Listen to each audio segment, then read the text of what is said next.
Bonjour Louise Bernard. Bonjour. Bonjour Antoine Janton. Salut Philippe, bonjour à tous. Antoine, au sommaire de votre journal des médias. 2 nouvelles plaintes déposées contre Patrick Poivre d'Arvor au cœur d'une institution qui va bientôt disparaître. L'ENA, c'est un documentaire de France 2 ce soir. Et puis un démarrage canon pour la vidéo présidentielle de McFly et Carlito. Vous l'avez peut-être vu depuis hier matin. Déjà, évidemment. D'abord les audiences avec vous Louise. Qu'ont regardé les Français hier soir? Le film Spider-Man Homecoming sur TF1 a attiré 3 960 000 téléspectateurs, 18,5% de part d'audience. C'est la première fois qu'il était diffusé. En revanche, le film sur France 2, Le Cornio, ça n'était pas la première fois. Il a déjà été diffusé d'ailleurs en 2020, en 2019. Et il fait toujours d'aussi bons scores. 3 600 000 téléspectateurs, 15,5% de part d'audience. Ensuite, c'est France 3. C'est donc 1, 2, 3 aujourd'hui. Nouvel épisode de la collection La Reine du Crime présente. C'est une adaptation d'Agatha Christie. 2 millions de téléspectateurs, 8,4% de part d'audience. C'est en baisse par rapport aux semaines précédentes. Ça ne fait que chuter. D'ailleurs, ça avait commencé à 3 millions il y a 2 semaines. Petit score pour M6 à signaler avec le film d'animation Vice Versa, pourtant génialissime. Film d'animation, je vous le recommande. 1 925 000 téléspectateurs, 8,2% de part d'audience. En revanche, Arte fait un très bon score avec De Rouille et d'Os de Jacques Audiard, 1 300 000 téléspectateurs. C'est la soirée des fictions. Le reste du week-end, j'y arrive samedi soir, Louise. L'Eurovision a permis à France 2 d'être largement en tête des audiences samedi soir, 5,5 millions de téléspectateurs, un record depuis 12 ans, depuis 2009. Depuis quelques années, le concours de chant fait très bonne performance. C'est lundi, L'émission a cette année sans doute été boostée par les chances de victoire de la France et au final par cette très belle deuxième place de Barbara Pravi, on en parlera tout à l'heure. Ouais. Deuxième place des audiences cette fois-ci pour France 3 et la rediffusion de la série policière Cassandre, 3 700 000 téléspectateurs, juste devant les 3 600 000 téléspectateurs de TF1 qui ont regardé le documentaire sur les 20 ans de la Starac. Et enfin, vendredi soir, Koh-Lanta, toujours leader et en hausse, 5 600 000 téléspectateurs. Excellent lancement aussi pour la saison 2 de la série Astrid et Raphaël sur France 2 avec 4 900 000 téléspectateurs en moyenne devant les 2 épisodes. C'est 1 million de plus que pour le lancement de la saison 1. Et dernière place du podium pour le rugby sur France 3, 1 900 000 téléspectateurs devant la finale du Challenge européen. Culture Média. Le journal des médias maintenant avec vous Antoine Janton, avec à la une 2 nouvelles plaintes contre Patrick Poivre d'Arvor. La première pour harcèlement sexuel. La plaignante aurait subi des avances répétées de la part de Patrick Poivre d'Arvor. La seconde pour viol. Elle a été déposée par l'une des anciennes assistantes de Patrick Poivre d'Arvor à TF1 et ex-présentatrice de LCI, Hélène Devinck. Une information du Parisien qui révèle aussi l'existence de plusieurs messages échangés par Florence Porcel, la première femme à avoir porté plainte contre PPDA, avec une romancière, lauréate d'un prix organisé par le présentateur, des messages dans lesquels se mêlent des fantasmes, de la fascination pour l'ancien présentateur, mais aussi de la colère et quelques accusations contre lui. Après la BBC, c'est l'un de ses anciens journalistes qui s'excuse. Martin Bashir, celui qui avait présenté de faux documents pour obtenir l'interview de la princesse Diana en 1995, c'est lui aussi qui l'avait interrogé. Il a présenté ses excuses aux princes William et Harry hier, 3 jours après qu'un rapport indépendant a qualifié de trompeuses les méthodes qu'il a utilisées.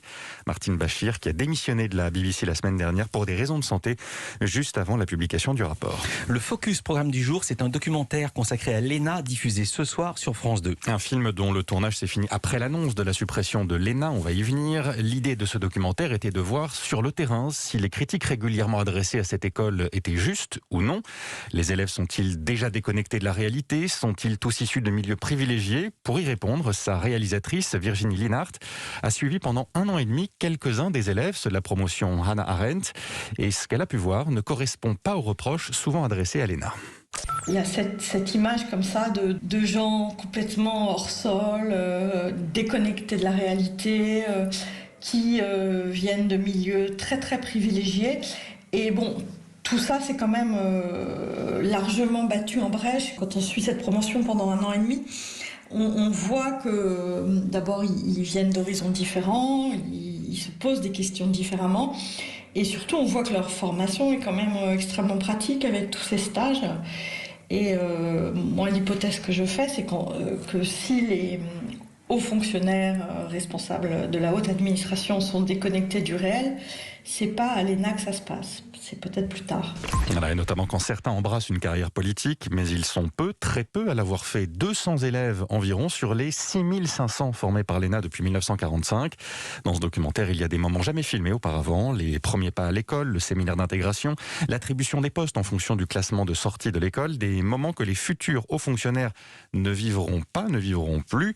L'ENA va être supprimée, on l'a appris il y a 1 mois et demi, un moment saisissant raconté dans le documentaire. Tout le monde était complètement stupéfait parce que tous les élèves étaient à l'étranger. Donc c'est extrêmement particulier, vous êtes à l'étranger, vous travaillez comme un dingue, etc., dans une ambassade, à l'Union européenne ou dans des grandes organisations internationales, et puis vous rentrez chez vous, tout d'un coup vous apprenez que votre école va être supprimée. Et c'était vraiment étrange. Et puis ensuite il y a eu le Covid, donc il y a eu aussi tout ce moment où tout le monde était à distance. Mais c'est vrai que voilà, à un moment il y a un élève qui m'a dit « Virginie, tu es en train de filmer l'Atlantide ». C'est un peu ça.